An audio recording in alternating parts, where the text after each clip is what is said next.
여러분은 지금까지 살아오시면서 받으신 선물 가운데서 가장 기쁘고 가장 기억 남는 선물은 어떤 선물입니까? 이 선물은 사람의 마음을 굉장히 기쁘게 하고 또 행복하게 해줍니다. 특별히 아이들은 생일이 되면 꼭 물어요. 목사님, 내일 내가 생일이에요. 선물 뭐 해주실 거예요? 어떤 아이는 목사님 내 생일이에요. 우리 키누카누 가요. 야, 키누카누는 너무 세. 아빠랑 가. 네, 그렇죠. 아이들은 이렇게 선물을 참 기뻐합니다. 그리고 이 선물에는 감사의 마음이 배어져 있는데 아이들은 아직 잘 모르니까 그냥 어떤 특별한 날에 자기를 위해서 뭔가를 주기를 원하는 거지요. 오늘 하나님께서 우리에게 주신 본문의 말씀에 보면은 동방 박사들이 이 땅에 오신 예수님께 선물을 드리고 있습니다. 선물은 감사함에 대한 표현이에요. 그래서 우리가 레위기를 공부하면서 선물에 해당하는 감사를 표현하는 그러한 제사가 있는데 그 제사가 뭐냐면 소제입니다. 5대 제사, 번제와 소제와 화목제와 그리고 또한 속죄제와 속건제 이 5가지 제사를 5대 제사라고 하는데 그 중에 소제라고 하는 제사는 민하라고 히브리어로 민하 하는데 이 민하는 가장 좋은 것을 드리는 것. 그래서 이렇게 신하들이 왕에게 드리는 선물 그것을 민하라고 합니다. 근데 이 선물에는 정성이 들어가요. 그래서 민하라고 하는 소제라고 하는 제사를 드릴 때 5가지 제사 중에서 가장 많은 시간을 요하고 그리고 또 가장 정성을 요합니다. 물론 이 소제는 5가지 제사 중에서 유일하게 식물 곡식으로 드리는 제사예요. 번제나 화목제나 속죄제나 속건제는 짐승을 잡아서 드리는 제사인데 이 소제는 곡식을 가지고 드려요. 여러분 짐승을 잡아서 드리는 제사가 시간이 많이 걸리고 힘이 많이 들까요? 곡식으로 드리는 게 힘이 많이 들까요? 처음에 배우지 않았을 때는 다들 짐승을 잡아서 드리는 제사가 힘도 들고 시간도 많이 걸린다고 생각을 하셨어요. 근데 곡식으로 드리는 제사가 가장 시간을 많이 요구합니다. 왜? 이 소제는 반드시 고운 가루로 드려야 합니다. 고운 가루. 고운 가루를 가지고 반죽을 하고 그것을 가지고 떡을 만들거나 이렇게 해야 되는데 이 고운 가루로 곡식을 고운 가루가 되게 하기 위해서 반드시 첫 번째 단계가 뭐냐? 바짝 말리는 거예요. 바짝 말리는데 시간이 많이 걸릴까요? 안 걸릴까요? 엄청 걸려요. 요즘은 아무리 막 축축한 반죽이라도 건조기에 돌리면 하루 안에 다 끝나요. 예, 하루 안에 다 끝납니다. 바짝 말려줘요. 근데 기계가 좋아가지고 또 가루도 얼마나 잘 만드는지 몰라요. 우리가 레위기 공부하면서 제가 고운 가루 하면 여러분 꼭 그것을 생각하세요. 어느 정도의 고운 가루이어야 하냐면 여러분 용각산 아시죠? 이 소리도 아닙니다. 예, 저 소리도 아닙니다. 용각산. 그래가지고 용각산을 요즘이야 이렇게 스틱으로도 나오고 이러지만 그 옛날에는 어떻게 돼 있어요? 전부 다 하얀 가루예요. 그걸 이렇게 조그마한 스푼으로 먹으려고 딱 해서 콕 바르면 훅 하면 어떻게 돼요? 그냥 훅 날아가 버려요. 그 정도로 고운 가루가 바로 용각산인데 하나님 앞에 소제로 드리는 제물이 그런 고운 가루이어야 된다는 겁니다. 바짝 말려져 가지고 갈아서 소리 나지 않도록 그렇게 정성을 다하여 드리는 것이 선물이에요. 근데 그 선물은 왜 드리죠?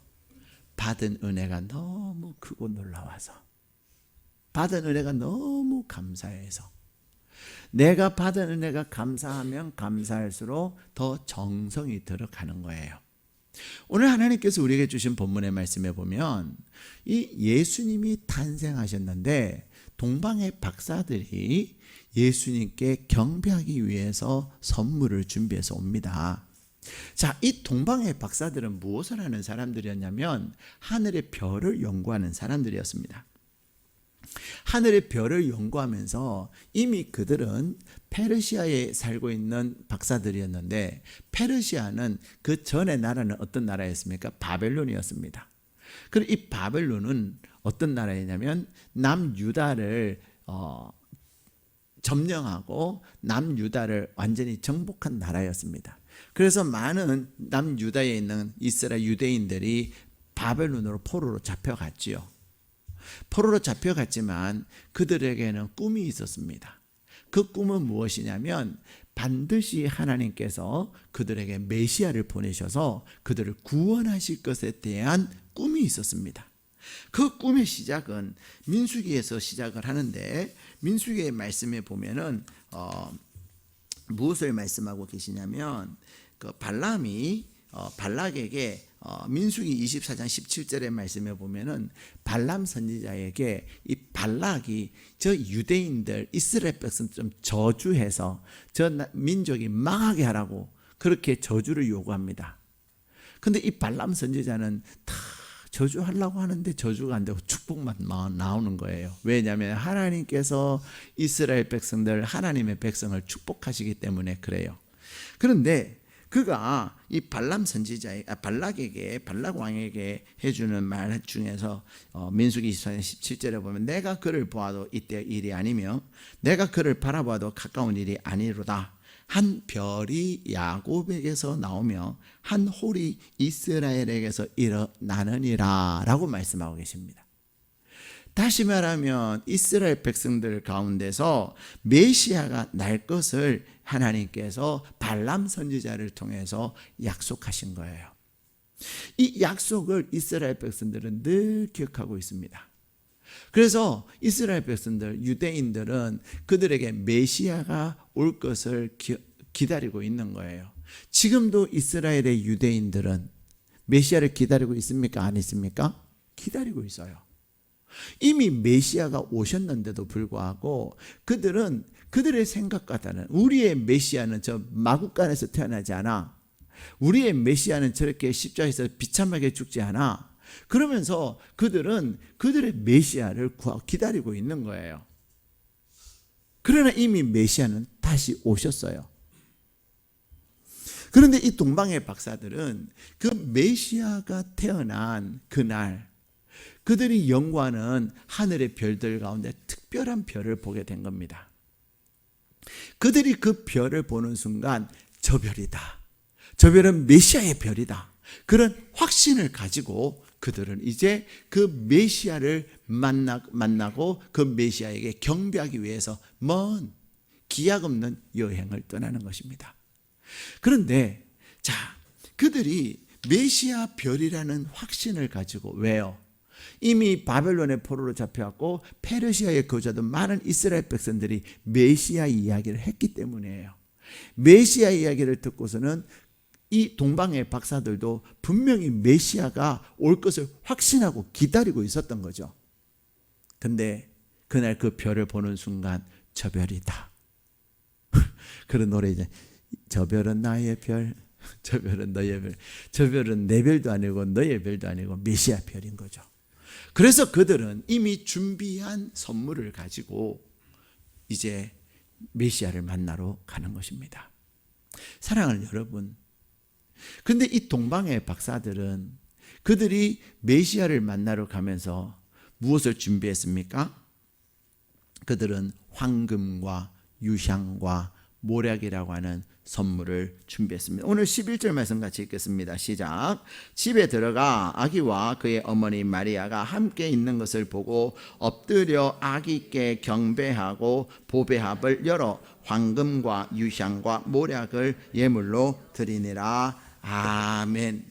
사랑하는 여러분, 이 동방의 박사들은 이제는 약 40일에서 50일 정도 걸리는 긴 여행을, 그러나 그들은 목적지가 어딘지 잘 몰랐어요. 기약 없는 여행을 떠나는 것입니다.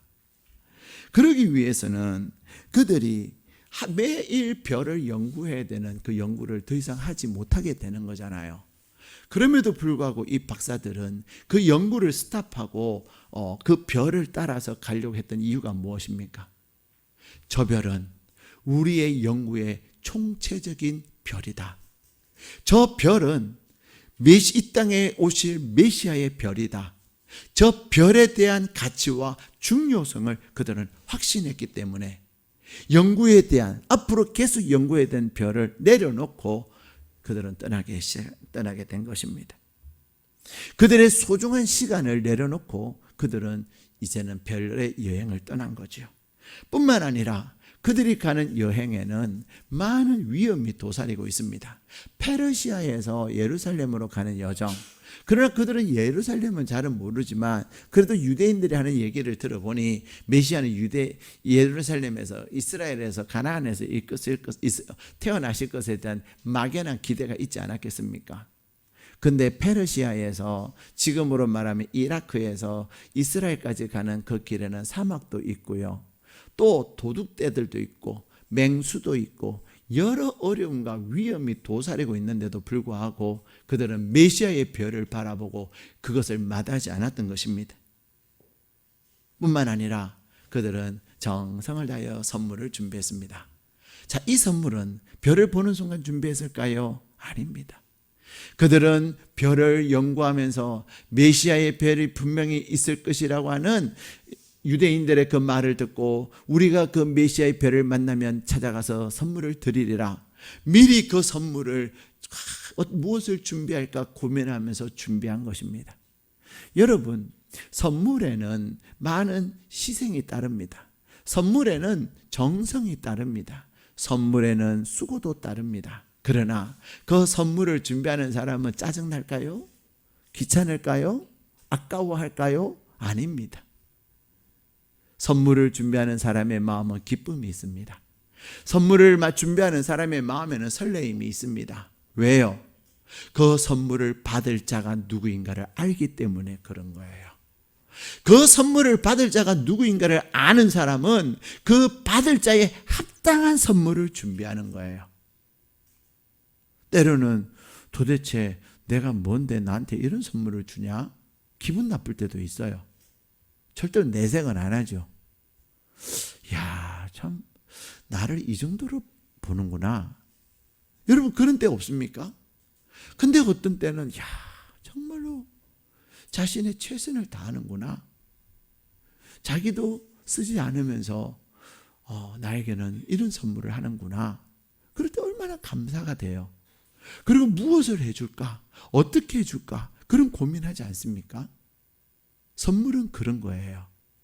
그런데 오늘 이 동방의 박사들은 황금을 준비하고 유향을 준비하고 모략을 준비합니다. 지난주에 추수감사주일을 지나면서 참 감사했어요. 우리 성도님들이 준비한 이렇게 앞에 세팅되어 있는 채소나 그런 걸 보면 농사 지은 거, 그 중에서도 제일 좋은 걸 가지고 오시더라고요. 예. 또 어떤 분은 자기가 농사 지었는데 호박을 했는데 저는 세상에 그렇게 아름다운 호박 처음 봤어요. 얼마나 아름다운지 궁금하시면 교육관에 가면 있어요. 진짜 TV에는 나올 법한 그런 예쁜 색깔에 그러면 선도 선명하고요. 그렇게 예뻐요. 그렇게 정성을 다해서 하나님 앞에 드리는 거죠. 그런데 여러분, 오늘 이 선물을 누구에게, 자신의 하늘의 영광을 내려놓고 나를 위해서, 인류를 위해서 오시는 예수님께 드리는 선물이었다는 것입니다.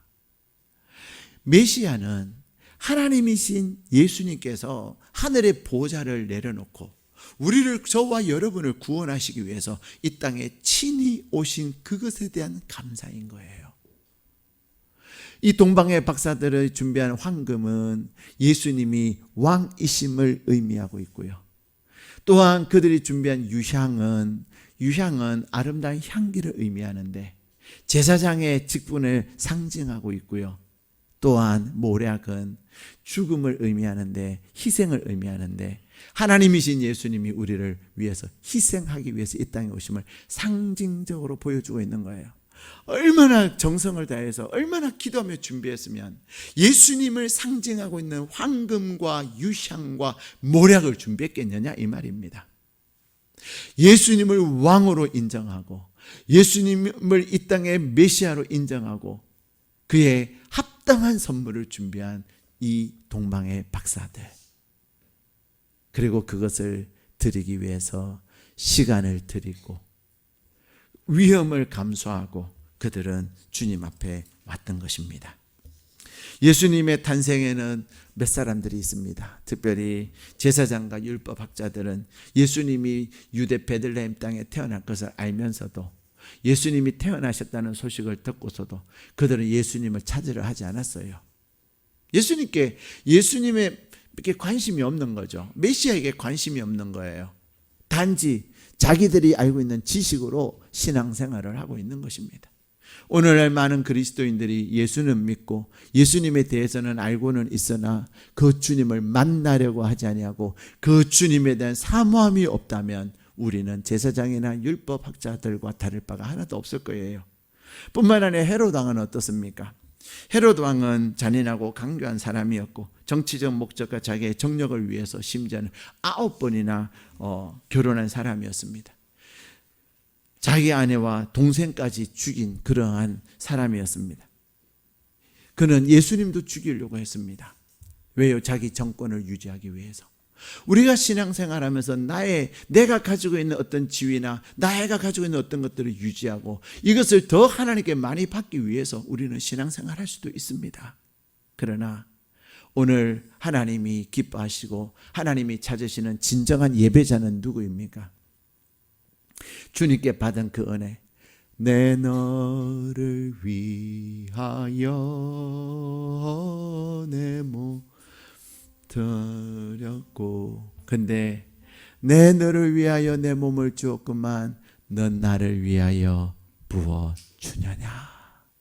사랑하는 여러분, 저는 추수감사절을 마치고 이번 주일 설교를 준비하면서 하나님 어떤 말씀을 준비할까요? 근데 하나님께서 이 마음을 주셨어요. 금년 성탄절에 하나님께서 우리에게 많은 은혜 주시려고, 이 땅에 오신 예수님을 통해서 큰 은혜 주시려고 하나님께서는 이 약속의 말씀을 제 마음에 주셨어요. 그래서 예수님께 선물을 드려야지. 예수님께 선물을 드리는, 근데 선물은 누가 준다고요? 은혜를 받은 사람이 주는 거예요. 사랑을 받은 사람이 선물을 주는 거예요. 여러분은 주님께 받은 사랑이 무엇입니까? 여러분은 주님께 은혜 받은 것이 있습니까? 저와 여러분은 주님이 아니었다면 오늘 이 자리에 있을 수 없습니다. 우리는 쓸모없는 자요, 우리는 영원히 죽을 수밖에 없는 우리인데 주님이 친히 하늘의 보좌를 내려놓고 이 땅에 오셔서 나를 위해서 십자가에서 죽어주셨어요. 죽는 것으로 끝나지 아니하고 주님은 다시 부활하셨습니다. 그 일을 위하여 주님이 오신 그날이 성탄절이에요. 동방의 박사들은 그 일을 위하여 이 땅에 오신 주님을 경배하기 위해서, 주님께 감사의 선물을 드리기 위해서 황금과 유향과 모략을 준비하여 왔던 것입니다. 사랑하는 여러분, 하나님은 오늘 우리에게 말씀하세요. 이 땅에는 사람들이 생각하는 보배들이 있습니다. 세상 사람들은 뭐가 보배라고 생각하지요? 물질이 보배로 생각합니다. 그래서 물질 없으면 못 산다고 생각합니다. 또 어떤 사람들은 지식이 보배라고 생각합니다. 내가 알아야만이 살 수 있어. 어떤 사람은 권력이 보배라고 생각합니다. 근데 유교에서는 뭐가 보배라고 생각하는지 아세요? 유교에서 보배라고 생각하는 첫 번째는요, 땅이에요. 그래서 우리 한국 사람들은 땅땅하는 겁니다.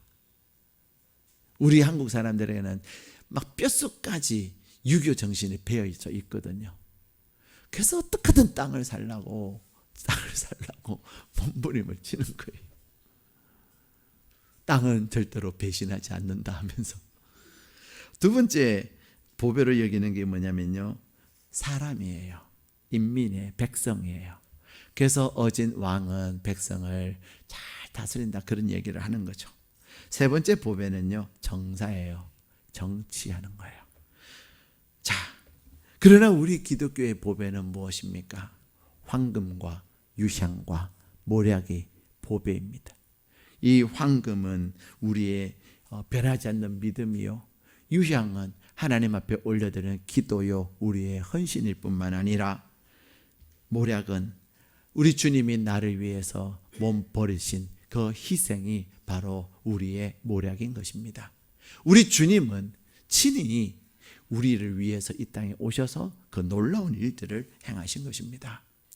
그러한 주님, 여러분이 주님께 받은 은혜가 크면 클수록 그냥 머리로 주님께 받은 은혜가 크다라고 말하는 것이 아니라, 내가 머리로 아는 그것이 내 가슴 속에서, 정말 내 가슴 깊은 곳에서 너무 감사하다, 너무 감사하다, 그 감사를 고백하는, 그래서 내가 이 땅에 오신 주님께 무엇을 드릴까? 여러분은 이번 크리스마스를 위해서 예수님께 드릴 선물을 준비하고 계십니까? 아마 죄송한 얘기지만 아무도 준비를 안 하실 것 같아요. 아직 11월이니까. 12월 돼도 뭐 크리스마스 달 뭐 선물 준비하냐? 우리는 그런 생각을 하면서 한 해 한 해를 지냅니다. 근데 2023년 크리스마스를 준비하면서 하나님은 우리에게 그렇게 말씀하셨어요. 이 땅에 온 나에게 무엇을 줄 것인가? 나는 너를 위하여 하늘 보좌를 내려놓고 왔는데 너는 날 위하여 무엇을 주겠느냐? 물으시는 것입니다. 저는 설교를 준비하고 기도하는 가운데 이번 다니엘 기도회 때 간증하신 장로님의 간증을 듣고 저는 막 소름이 끼치는 듯 했습니다. 스티븐 모리슨이라고 하는 장로님의 간증이었는데, 이분은 14살에 미국에 입양이 되어 갑니다. 14살에 입양이 되어 가는데 입양될 수 없는 그런 사람이었어요. 사실 입양해도 아주 어릴 때 입양을 하지 14살짜리 입양을 잘 안 하잖아요. 그리고 이 스티븐 모리슨 장로님은 한쪽 다리를 절어요. 아버지 어머니를 잃고 나서 동생 3살짜리 동생하고 구걸을 하면서 다니는데 그 모습이 너무 불쌍했던지 좌판하시던 아주머니가 하루는 예쁜 옷을 가지고 와가지고 동생에게 입히고는, 얘 내가 데리고 가서 키울게. 너 얘 이렇게 맨날 굶기고 이러면 되냐? 내가 데려가서 잘 키울게. 그러고 데려간다는 거예요. 그저 이 스티븐 모리슨 장로님이, 아줌마 나는 데리고 가면 안 돼요, 그랬다는 거죠. 그랬더니 이 아주머니가 정말로 치명적인 얘기를 해요. 너는 다리를 절어서 데려가면 내가 힘들 것 같아서 못 데리고 가겠다, 그랬다는 거죠. 그런 동생은 손을 잡고 가는 아줌마의 뒷모습은 얼마나 비참했겠어요. 그리고는 이 스티븐 모리슨 장로님은 어떻게 해서 일산에 있는 홀트 고아원으로 오게 된 거예요. 그곳에 8년 동안 있었는데 하나님께서 전격적으로 이분을 미국으로 입양하게 하신 겁니다. 근데 이분의 양 부모님이 훌륭해요. 저는 스티븐 모리슨 장로님이 얘기를 하려고 하는 것이 아니라 그 양 부모님이 얘기를 하려고 하는 거예요. 이 양 부모님은요, 크리스마스가 되면 늘 크리스마스를 준비하면서 하나님 앞에 기도하면서, 하나님 금년에는 어떤 선물을 드리면 좋을까요? 기도했다는 겁니다. 자, 우리 지난 금요일 날 스티븐 모리슨 장로님이 간증하신 간증의 내용을 잠깐 보고 계속해서 말씀을 전하도록 하겠습니다.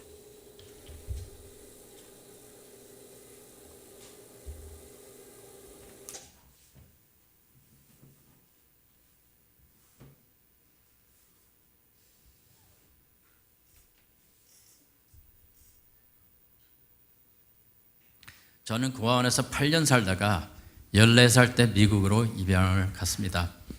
이미 친자녀가 1남 2녀나 있는 제 부모님은 한국에서 다른 한 혼혈아 아이를 같은 고아원에서 입양하셨고 2년 후 저를 입양하셔서 제가 5번째 아이가 자녀가 되었습니다. 드디어 한 고아에게 가족이 생긴 것입니다. 1969년도 크리스마스가 다가오는 한밤에 믿음이 좋으신 아버지 어머니께서 서로 깊은 대화를 나누게 되었는데요. 그들은 하나님의 사랑과 축복의 감사함을 많이 느끼며 함께 질문을 했다고 합니다. 이번 크리스마스 때 우리 부부가 하나님께 어떠한 선물을 드릴까요? 라면서 질문을 했다고 합니다. 그리고 그들은 기도를 통해 매우 큰 결정을 내렸습니다. 하나님께 드리는 그 선물은 바로 다른 한 아이를 입양하는 것이었습니다. 이미 자녀가 넷이나 있는 가정이 필요한 한 명의 아이를 입양하고자 하는 감동을 받았다고 합니다. 그 5번째 아이가 바로 여러분 앞에 서 있는 스티브 모리슨입니다. 홀트에서 매 2달 만에 뉴스레터 잡지를 여러 가족들과 후원자들에게 보내요.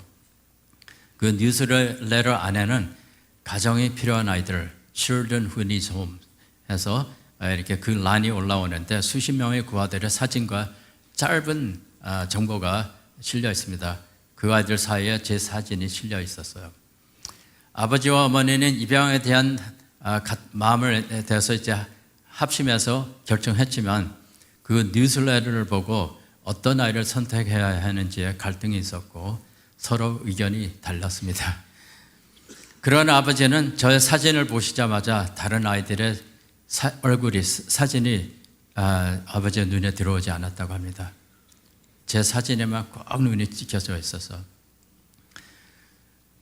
어머니한테 그 아이를 아버지께서 말씀드렸더니 어머니는 저에 대한 정보를 보고 이미 13살이 된 제가 마음에 들지 않아서 거절했어요. 안 돼요. 이 아이는 이미 나이가 많아요. 하면서 다른 아이를 지적하면서 이 아이는 어때요? 9살이에요. 라고 했습니다. 그러나 아버지는 제 사진을 지적하면서 바로 이 아이다. 네. 어머니는 다른 아이를 보고 이 아이는 어때요? 10살밖에 안 돼요. 그러나 아버지는 제 사진을 다시 지적하면서 바로 이 아이야. 나는 결정했어. 어머니는 걱정이 쌓이기 시작했어요. 그러면 이 아이는요, 11살이네요. 점점 더 올라가기 시작했어요. 아버지는 제 사진을 계속 보고 있으시면서 마음을 굽히지 않았습니다. 바로 이 아이가 우리 아들이야. 네, 대단하죠.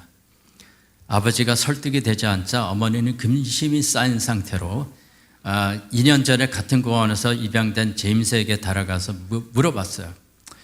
네 아빠는 계속 이 아이를 원하는데 너는 이 아이에 대해서 어떻게 생각하냐? 이렇게 됐을 때 제 동생 제임스가 딱 2단어로 대답을 했습니다. Get him. Get him. 그러니까 데려오세요.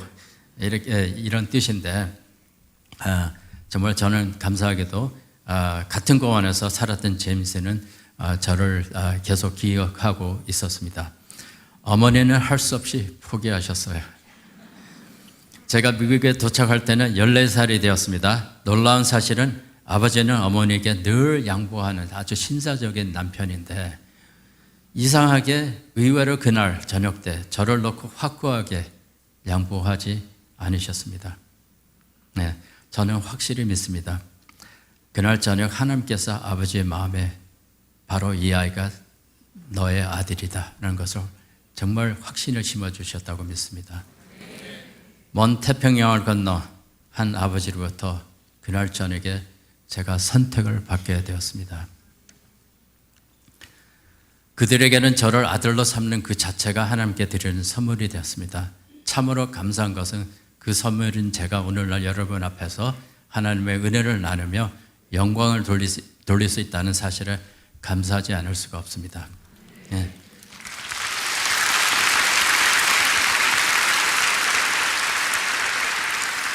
저의 부모님은 오늘의 저를 생각하시며 정말 오늘의 제가 되기를 꿈도 꾸지 못했습니다. 아버지께서 특히 저한테 그런 말씀을 해주셨어요. 너가 이렇게 되리라 전혀 꿈도 못 꿨다. 왜냐하면 제가 커가면서 가정에 불의를 일으킬지 또한 그들에게 상처와 낙심을 가져다 줄지 그런 것도 계산하지 않으시고 정말 단순하고 순수한 마음으로 한 아이에게 가정을 주며 부모가 되어주는 그 사랑을 제게 주셨고 그렇게 했을 때 결국 하나님께 선물을 드리는 사실이 되었습니다.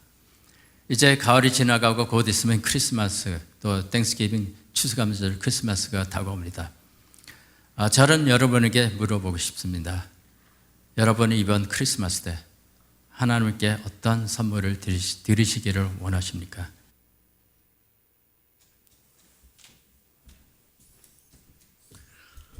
제가 이번 주일 설교를 준비하면서 여러분에게 꼭 드리고 싶은 그 말을 우리 스티븐 모리슨 장로님이 간증 가운데 하셔서 제가 오늘 이렇게 일부분을 발췌를 했습니다.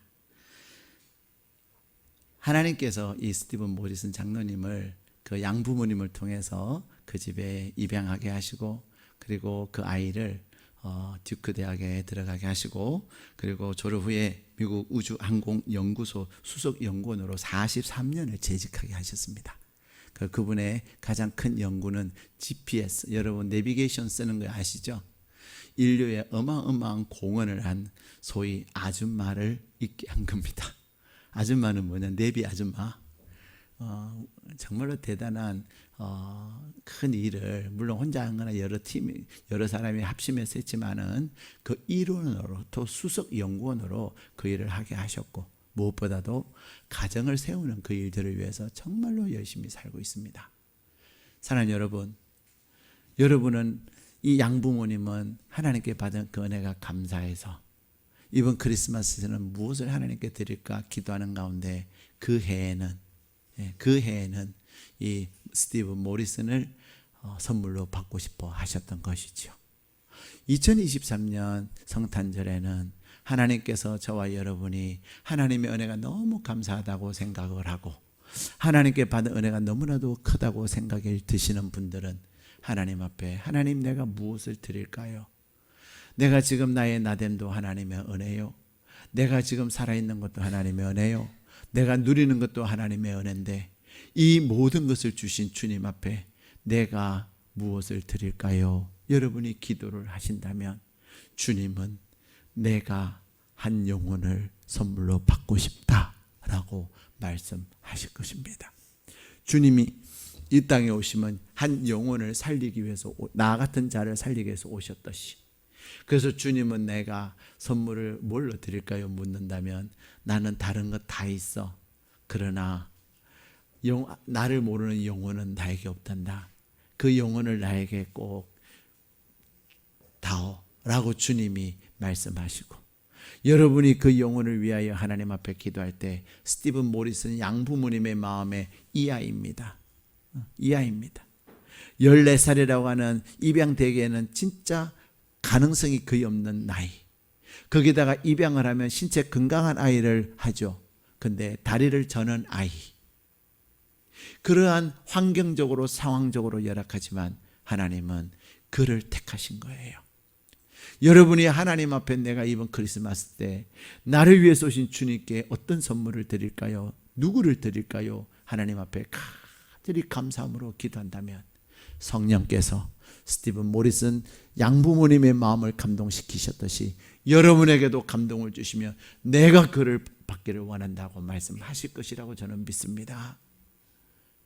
또한 이 스티븐 모리슨 입양될 때는 보잘것없었지만 하나님께서 그를 양육하시고 하나님께서 그와 함께 하셔서 인류를 위하여 위대한 일을 하게 하셨듯이 여러분의 그 예수님께 드리는 선물을 통하여서 하나님은 하나님의 나라를 위하여 위대한 일을 하게 하실 것을 저는 믿습니다. 우리 교회 여러 성도님들 예수사랑 큰 잔치를 통해서 주님 앞에 나왔고, 그들이 또한 하나님 앞에서 신실한 하나님의 사람으로 자라가는 모습을 볼 때 저는 또한 금년에 하나님께 드리는 선물을 통하여 미래를 꿈꾸게 되는 것입니다. 사랑하는 여러분, 2023년 성탄절에 예수님이 가장 기뻐하시는 선물을 준비할 수 있고, 그 선물을 통해서 하나님의 기뻐하심이 되는 저와 여러분 되시기를 주님의 이름으로 축복합니다. 이 스티븐 모리슨 양부모님이 그런 얘기를 하셨어요.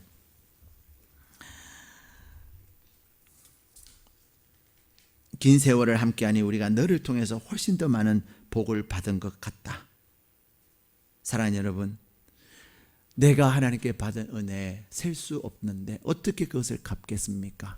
그것은 내가 한 영혼을 위하여 헌신하고 수고하고 애쓰고 눈물을 흘리는 그것이 결국은 희생하는 것 같으나 하나님께서는 결국 나의 영혼을 더 부유하게 하시고 스티브 모리슨의 양부모님이 결국은 나를 위하고 우리가 잘 된 것 같다라는, 우리에게 복이 되었다는 그런 고백이 여러분의 고백이 될 줄로 믿습니다.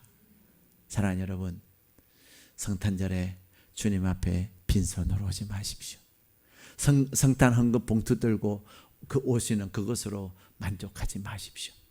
성탄절에 주님 앞에 주님이 찾는 한 영혼의 손을 붙잡고 꼭 오셔서 이 땅에 오신 주님의 마음을 흐뭇하게 하고 이 땅에 오신 주님의 마음을 시원하게 드리며 또 그 영혼을 통해서 많은 영혼이 살아나는 귀한 역사의 통로가 되기를 주님의 이름으로 축복합니다.